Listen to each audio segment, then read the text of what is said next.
The sound of the alarm clock cut through the morning silence with its annoying sharp beeping. Cliff opened his eyes, trying to suppress an irritated groan. It seemed like he had just touched the pillow half an hour ago, but the clock already showed 7 a.m. What a mystery. Lately, as a decent young parent, he hadn't been getting enough sleep. Nights were dedicated to his 6-month-old child, Oliver. He and his wife were constantly jumping up at the sound of the calling cry from the crib, reminiscent of a siren's wail. But now the apartment was quiet. The child and his wife were still sleeping. Cliff carefully kissed Kendall on the forehead and then got out of the warm blanket. Unable to rest, he tiptoed to the crib first thing and looked inside. The tiny boy was snoring, his fist nestled under his chubby cheek. Cliff couldn't help but smile. The child was long awaited in their family. The man couldn't be happier about becoming a father, and when people told him that the boy was his spitting image, he would dissolve into a satisfied smile. Such things as children's whims, sleepless nights or dirty diapers seemed like nothing to him. He worked hard, but tried to help his wife with these responsibilities. The man enjoyed playing with his son, bathing him and pushing the stroller for hours along the streets on weekends, just to make sure his son slept in the fresh air. The workday on Monday didn't go well for Cliff, who worked in the field of water purification. There were problems with the delivery of materials, which meant that work at enterprises had to be suspended.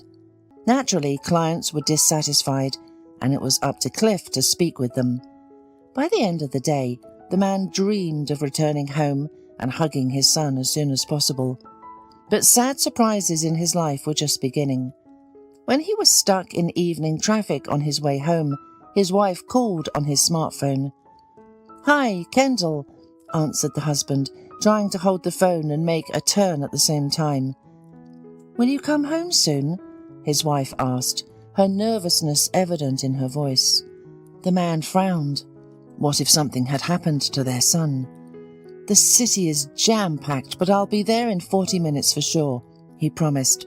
"Did something happen?" "No," she hurried to reassure her husband. "Everything is fine. Don't hurry."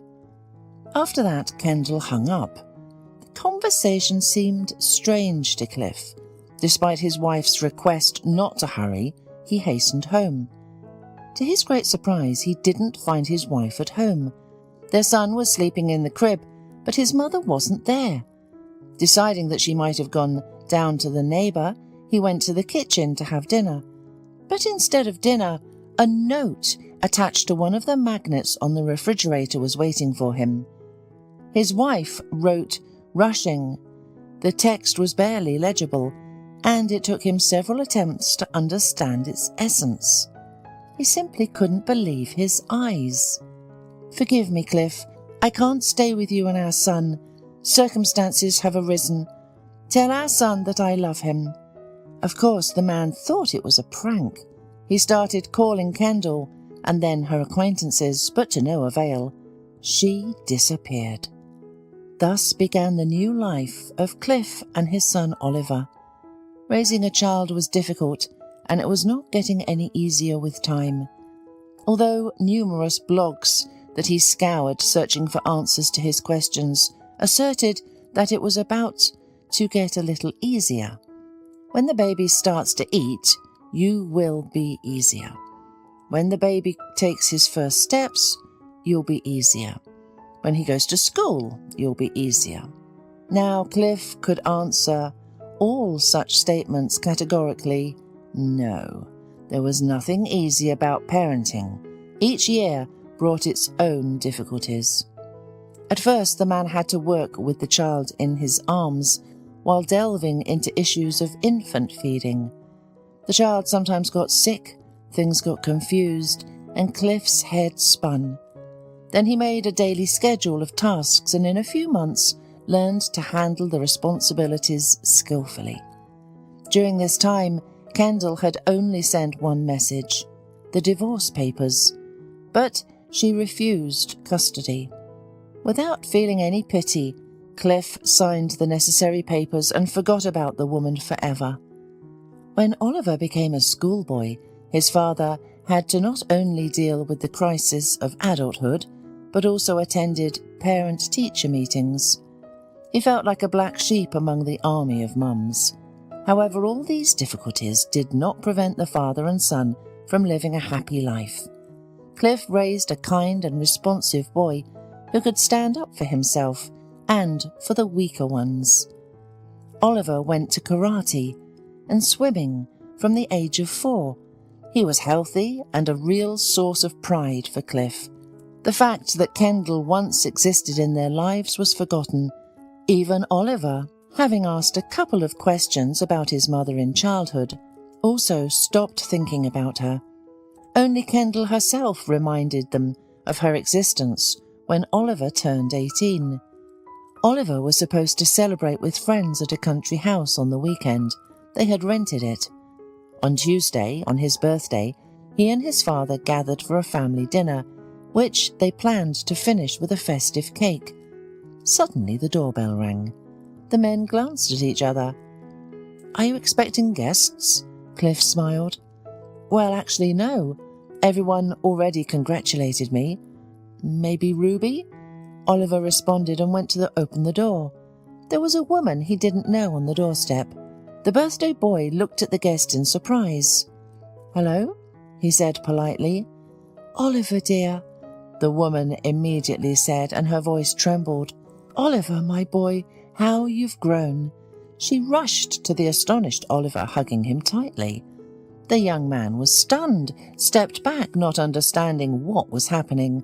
Cliff saw this scene as he came out of the kitchen. "Kendall," he squeezed out sharply. "What the hell are you doing here?" After half an hour of tears and lamentations from Kendall, the trio sat down in the kitchen. The birthday cake was untouched in the center of the table. "A year ago I became a widow," Kendall began. "My husband was fabulously rich and he left me everything, including his construction company. But it's hard to run the company alone. I need an assistant." "Why do you need us?" asked Cliff, nervously drumming his fingers on the table. "You see, I can't trust anyone," explained Kendall. "Everyone in the company dreams of taking my place, and I decided that I can bring in my own son, and then all the inheritance will go to Oliver. I have no children or heirs. Only you, Oliver. We could leave here for the capital, where you will have many prospects." The woman looked hopefully at her son, while Oliver looked hesitantly at his father, noticing how the man's face turned red and then covered with white spots. "You know what, Kendall? Get out of here and go back where you came from," Cliff growled, barely containing his rage. "I raised my boy for 18 years, and now you come and say that it will be better for him with you? You're insane. Do you even know that he has his own life? He just got into university. He has a girlfriend with whom they have serious relationships. Although, how would you know?" Seeing his father's condition, Oliver tried to calm him down by putting his hand on his shoulder. Then he shyly looked at his mother. "I'm sorry, but Dad is right. I don't even know you." He shook his head. "I have other plans for my life, and I won't abandon Dad, just as he didn't abandon me, unlike you." Kendall tried to convince her son, but he was adamant. Eventually, she left with nothing. However, 2 weeks later, when Cliff returned home, he had a strong sense of déjà vu. The apartment was empty, there was dead silence, and there was a note on the fridge. "Dad, this is my chance and I can't miss it. I have no warm feelings for my mother, but I feel that I can achieve more in the city. As soon as I'm on my feet, I'll come back, and I'll be able to help you. You won't need anything. I'm sorry I'm running away like this, but you wouldn't understand me, and wouldn't let me go. Don't look for me, but know that I love you." The man took a step towards the stool to collapse on it, as his legs weakened. He held the note in his trembling hand, feeling the pain spreading in his chest. At that moment, the doorbell rang. Deciding that it was Oliver, who had come to his senses, Cliff rushed to open the door, despite the growing fire in his chest. But on the threshold was Ruby, Oliver's girlfriend. "Hello?"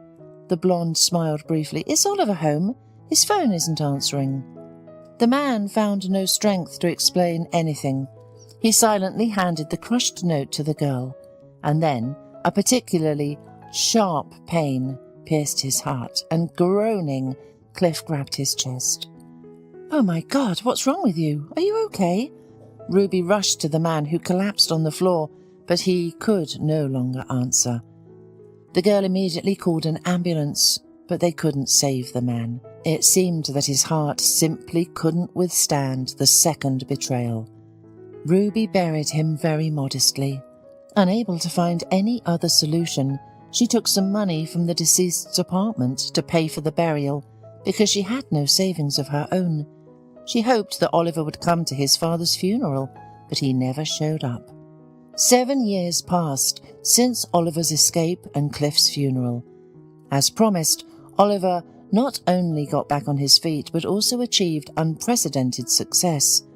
He returned to his father as a winner and dreamed of telling him about it. Moreover, he hoped to take his dad with him, show him the capital in a different life. But the apartment greeted him with silence and dust, as if no one had lived there for a very long time. Dumbfounded, Oliver decided to visit his ex-girlfriend, who lived in the next entrance. Ruby opened the door immediately, and Oliver realized that she had not changed at all. Beautiful, with short light hair and naive blue eyes. "Hi," he smiled, feeling awkward. "Oliver?" The girl's eyes widened. "But where did you come from?" "May I come in?" he asked, nodding towards the apartment. Ruby nodded, stepping aside and allowing her ex-boyfriend to enter the house. She lived there alone. Her grandmother, who raised the girl, died in a car accident 5 years ago. The girl had not yet gotten married and worked at the local library. However, the girl was reluctant to share the details of her personal life, as if she was not telling me something. "Did you come to visit your father's grave?" Ruby asked, pouring tea for the man. "What?" Oliver was baffled. "What grave?" Ruby looked at him in surprise, but then sadness appeared in her eyes. "Don't you know anything, Oliver? I buried your dad. 7 years ago, right after you disappeared, he had a heart attack." That evening they went to the cemetery where his son, kneeling at his father's grave, begged for forgiveness. But it was too late. Oliver decided to stay in his hometown for a while. He increasingly visited his ex-girlfriend. Sometimes he would stop by her workplace, saying he was passing by, or invite her for a walk or dinner together. Thus the old relationship revived, as if a withered plant were generously watered and the sun warmed it up, allowing it to bloom. The young people began to prepare for the wedding. "We have to visit your father's grave before the wedding," Ruby said when the young people were working on the guest list. So a couple of days later, Ruby and Oliver came to the cemetery to share the happy news with his father. When the young people approached the grave and the girls sat down to lay flowers, a little boy appeared next to them. It was already evening, and Ruby even shuddered when the pale boy, like a ghost, emerged from the mist, asking, "I am sorry. Do you have any spare change? I'm hungry." The boy was a typical representative of the local beggars, thin, dirty, and sometimes wearing torn clothes. The cemetery was full of such characters, and the guard often chased away those who tried to collect candy or anything else from the graves. Oliver and Ruby exchanged glances, and the man searched his pockets for cash, eventually handing the child a couple of bills. "Aren't you afraid to wander here, boy?" asked Ruby, looking at the child with pain in her heart. He seemed to be around 6 years old. "I'm scared," the child honestly admitted, scratching his head and hiding the money in his pocket. "I wouldn't have come here, but getting a berating from my grandma is even scarier. Maybe the dead won't come out of their graves, but Grandma will definitely beat me if I don't bring money. And the people in the cemetery are kind, unlike in town. They're sad here, that's why they give money. But in the city, they chase me. They even hit me sometimes." "So, you're beaten at home? Does your grandmother make you beg?" Ruby asked, feeling increasingly worried. "Yes," the boy nodded, shifting his weight from foot to foot. "Where does your grandmother live?" "Oh, there in the village." The boy waved his hand. Ruby gasped. It was a half-hour drive to the village, and the boy had to walk even longer. It was getting darker and cooler outside. "Oliver, let's at least give him a ride home," Ruby asked her fiancé. He nodded, agreeing with her. They got the boy, who introduced himself as Louis, in the car and drove him home. Oliver lived in an old wooden house, and as soon as they parked next to the gate, an angry old woman came out of it. Despite her advanced age, she moved quickly and strongly. The old woman immediately started shouting at the little boy, scolding him for something and not hesitating to use foul language. Then she even slapped him hard. "What are you doing, woman?" Oliver barked, approaching her. Meanwhile, Ruby ran up to the child, who just flinched and didn't even cry, because he was used to such treatment. "What's your business here? Why are you interfering where you're not wanted?" the old woman screeched. "Who are you anyway?" She looked at Oliver and Ruby and then suddenly fell silent. Her eyes narrowed and she asked, "And you, girl, are you Lisa Hamilton's granddaughter? Answer." "Yes," Ruby nodded fearfully, "but my grandmother died 5 years ago." "Oh, you wretch. Take your freak away. Look at you. You and your grandmother sent that brat to me, and now you've come to teach me upbringing. You should have taken care of yourself, cuckoo. You gave birth, but you refused to raise a child, right?" Ruby listened in complete shock as the old woman's curses poured out of her mouth. "Wait a minute," Oliver interrupted. "We don't understand you. Can you explain what's going on?" And she did. It turned out that when he ran away with his mother, Ruby found out she was pregnant, but she didn't get a chance to tell him since he disappeared. On the day she came to share the news, Oliver's father died. The girl buried him, but didn't know what to do next.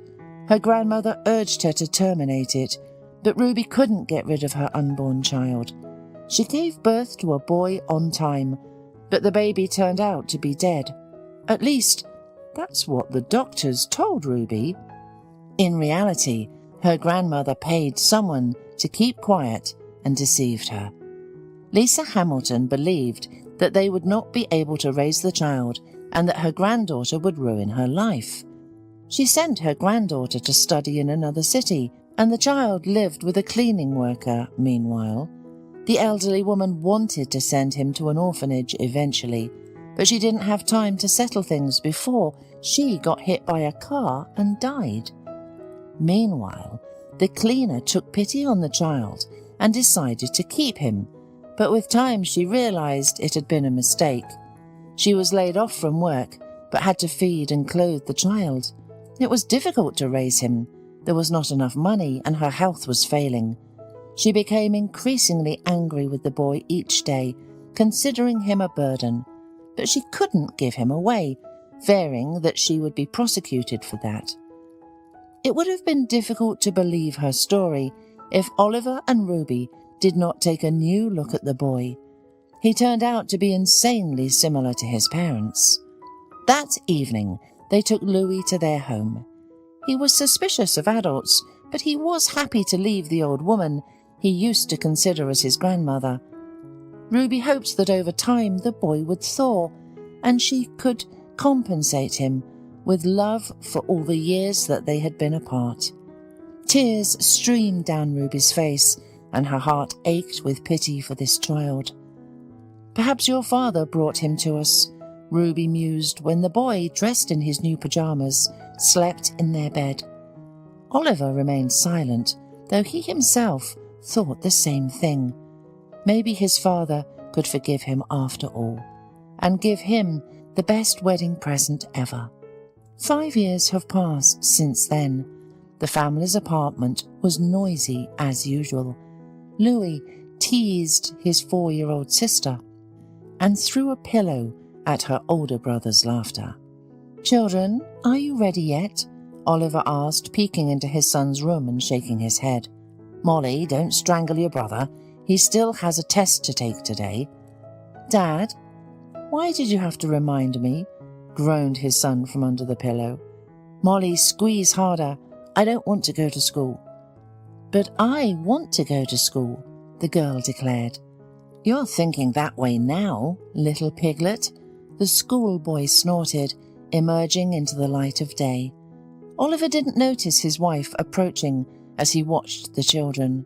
She hugged him around the waist, pressing close to her beloved. He smiled, kissing her on the head. "Breakfast is on the table," Ruby said, looking lovingly at the mischievous children. Molly laughed again because Louis started tickling her. The laughter of children, the smell of coffee from the kitchen, the tender smile of his wife. Oliver thought this morning was the most beautiful of his life. But he was wrong. There were many, many more ahead.